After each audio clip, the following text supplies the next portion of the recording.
अब तक बात सिर्फ बादशाह की हो रही थी, लेकिन जो नोरा फतेही और संजय दत्त का गाना सामने आया है, इस पर तो हद पार हो गई है। नमस्कार, आप देख रहे हैं नेक्स्ट नाइन लाइफ, मैं हूं आपके साथ अंकिता मिश्रा। आखिर ये अश्लीलता कब तक परोसी जाएगी? क्या म्यूजिक जगत में अश्लील गानों की जगह इसीलिए दी जा रही है, अश्लील गानों को जगह, ताकि वो तुरंत हिट हो जाएं? क्या मजबूरी रही है कि इस तरीके के लिरिक्स को लिखा जा रहा है? और आखिर क्या मजबूरी है कि सेंसर बोर्ड इसे भी पास कर दे रहा है? इतनी अश्लील लिरिक्स को लिखना, डबल मीनिंग बातों को लिखना नोरा फतेही के गानों में, यकीनन हम इसे बता भी नहीं सकते। इस तरीके के गाने बनाए जा रहे हैं और सेंसर बोर्ड इसे धड़ल्ले से पास भी कर दे रहा है। ये अपने आप में सवाल सेंसर बोर्ड पर है। आज का सवाल ना तो लेखक पे होगा, ना तो कंपोजर पर होगा और ना ही सिंगर पर होगा। आज का सवाल होगा उस संस्था से, उन लोगों से जिन्हें बैठाया गया है कि अश्लीलता को ना परोसा जाए, लेकिन वो लोग शायद अपने काम को करना भूल गए हैं। नोरा फतेही और संजय दत्त का एक गाना 15 मार्च को रिलीज हुआ। इस गाने को रिलीज होने के बाद जो सोशल मीडिया पर प्रतिक्रिया देखी जा रही है, यकीनन ऐसा होना ही था। सबसे पहले आपको दिखाते हैं कि आखिर इस पर सिंगर अरमान मलिक ने क्या कहा है, फिर आगे बढ़ेंगे। नोरा फतेही और Sanjay Dutt starrer upcoming film Candy के नए गाने सरके चुनर तेरी सरके के लिरिक्स को लेकर सोशल मीडिया पर काफी बवाल मचा हुआ है। इस गाने में इस्तेमाल किए गए डबल मीनिंग लिरिक्स को लेकर फैंस ने गुस्सा जाहिर किया और हाल में ही मशहूर सिंगर अरमान मलिक ने भी इस पर प्रतिक्रिया दी है। कमर्शियल गानों को हिट कराने के चक्कर में गिरते हुए स्तर पर कड़ी नाराजगी जाहिर की है। अरमान मलिक ने लिखा, ये गाना मेरे टाइमलाइन पर आया और मुझे ये सुनिश्चित करने के लिए कि क्या मैंने सही सुना है या नहीं, इसलिए मैंने इसे दोबारा सुना।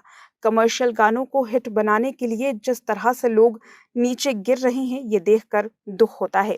जब एक फैन ने सिंगर से पूछा कि इस तरीके के भद्दे लिरिक्स को आखिर किसने अप्रूव किया, तो अरमान ने इस पर जवाब दिया कि मेरे पास सच में कोई शब्द नहीं है, काश मैंने इसे सुना ही ना होता।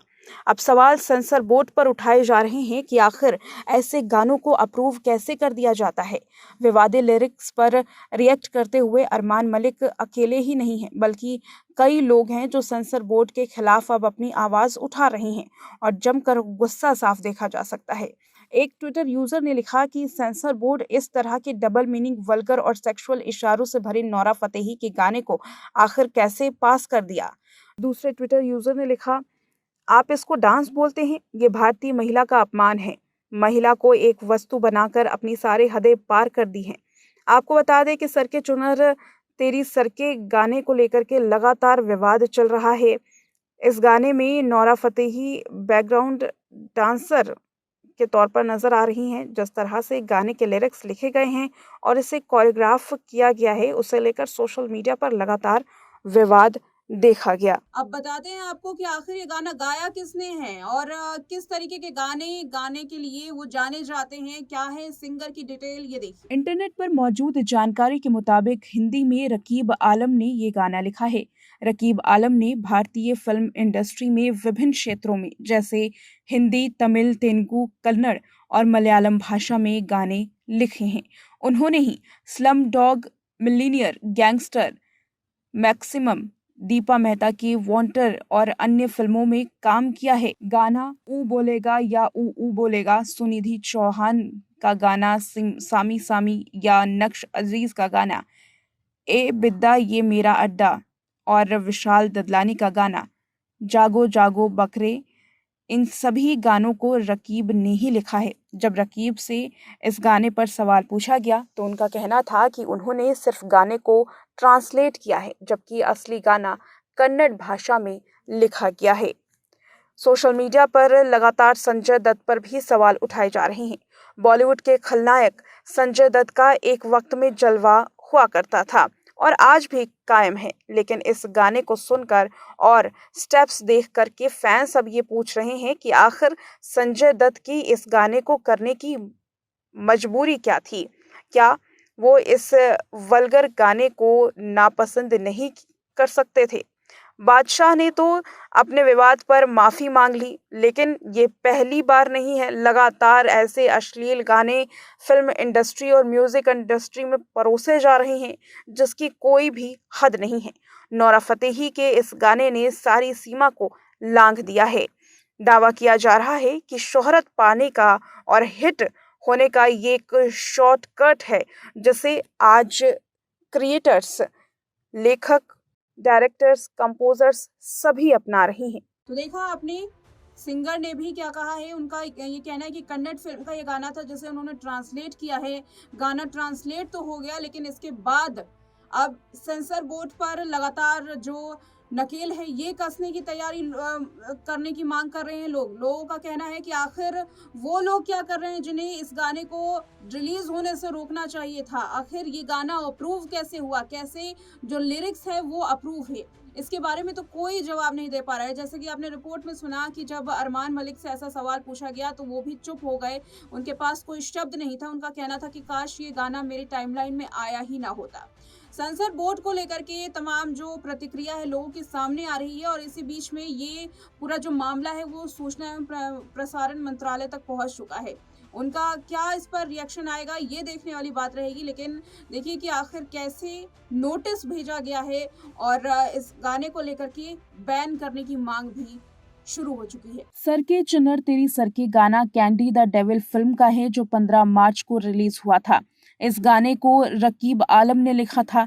गाने में नोरा फतेही के साथ संजय दत्त नजर आ रहे हैं। गाने में अश्लील लिरिक्स और वीडियो पर विवाद छिड़ा हुआ है। सर के चुनर तेरी सर के गाना रिलीज होने के बाद से ही विवादों में है। इसके हिंदी वर्जन में वल्गर लिरिक्स को लेकर लोगों ने कड़ी प्रतिक्रिया जाहिर की है। लोगों के बाद कुछ सेलिब्रिटीज ने भी इस गाने पर आपत्ति जाहिर की। सिंगर अरमान मलिक और फिल्म मेकर ओनिर ने सोशल मीडिया प्लेटफॉर्म एक्स पर ट्वीट कर नाराजगी जाहिर की। साथ ही अरमान ने गाने की राइटिंग को निचले स्तर का भी बताया है। इस पूरे विवाद पर प्रियंक कानूनगो ने भी कड़ी प्रतिक्रिया जाहिर की है, जो कि नेशनल ह्यूमन राइट कमीशन के अध्यक्ष हैं। 16 मार्च को जब उनसे सवाल पूछा गया तो उन्होंने नाराजगी जाहिर करते हुए कहा, कौन है जो सभ्य परिवार जो बैठ करके ये गाना सुन सकता है। इसके बाद जब विवाद तूल पकड़ने लगा तो आयोग ने कंटेंट को ध्यान में रखते हुए मेकर्स को नोटिस भी भेजा था। इस तरीके की भी रिपोर्ट सामने आई है। फैंस और सेलिब्रिटीज ने सोशल मीडिया पर विरोध करने के बाद ये गाना एक वकील के पास पहुंचा, जिसके बाद उन्होंने central board of film certification में शिकायत दर्ज कराते हुए इसे बैन करने की मांग की है। शिकायत में आरोप लगाया कि फिल्म के लिरिक्स और वीडियो बहुत अश्लील हैं। इस गाने में अश्लीलता जमकर परोसी गई है। ये आपत्तिजनक है, जो समाज पर गहरा असर डाल सकता है, खासकर बच्चों और युवाओं पर। इतना ही नहीं, शिकायत को सूचना एवं प्रसारण मंत्रालय तक भेजा गया है और जिस पर जल्द कार्रवाई की मांग की गई है। गाने को लेकर इतना विरोध किया जा रहा है कि मेकर्स की ओर से कोई आधिकारिक बयान भी सामने नहीं आया है, बल्कि उन्होंने चुपके से इस गाने को YouTube से डिलीट ही कर दिया है। अब YouTube पर सर के चुनर तेरी सर के सर्च करने पर या तो गाना दिखाई नहीं देगा, या अगर दिखाई भी दे तो फिर चल नहीं पाएगा। ये पेज पॉप अप होता है और या तो ये लिखा हुआ आता है वीडियो उपलब्ध नहीं होगी, या फिर लिरिक्स के साथ वीडियो को आप देख सकते हैं। यूट्यूब पर जब आप इस गाने को सर्च करेंगे तो केवल लिरिक्स के साथ ही गाना आप सुन सकते हैं। इसका ओरिजिनल वीडियो डिलीट कर दिया गया है, लेकिन मेकर्स की ओर से अभी कोई भी प्रतिक्रिया सामने नहीं आई है। ये गाना कैंडी द डेविल का है, जो एक कन्नड़ एक्शन ड्रामा फिल्म है। इसे कैवियन प्रोडक्शन के बैनर तले बनाया गया है। फिल्म 1970 के दशक में बेंगलोर की सच्ची घटनाओं पर आधारित थी। इस फिल्म में ध्रुव सजरा लीड रोल में है। फिल्म में संजय दत्त, शिल्पा शेट्टी और नोरा फतेही भी शामिल हैं। मूवी 30 अप्रैल 2026 को सिनेमाघर में रिलीज हो सकती है, लेकिन अब इस भारी विरोध के बाद फिल्म पर भी सवालिया निशान खड़े किए जा रहे हैं। क्या फिल्म में दिखाए गए सीन्स सही है? क्या फिल्म की कहानी सही है? इन तमाम बातों पर अब विचार करने की ज़रूरत आन पड़ी है। यही वजह है कि फिल्म के रिलीज़ को लेकर के भी पेच अटक सकता है।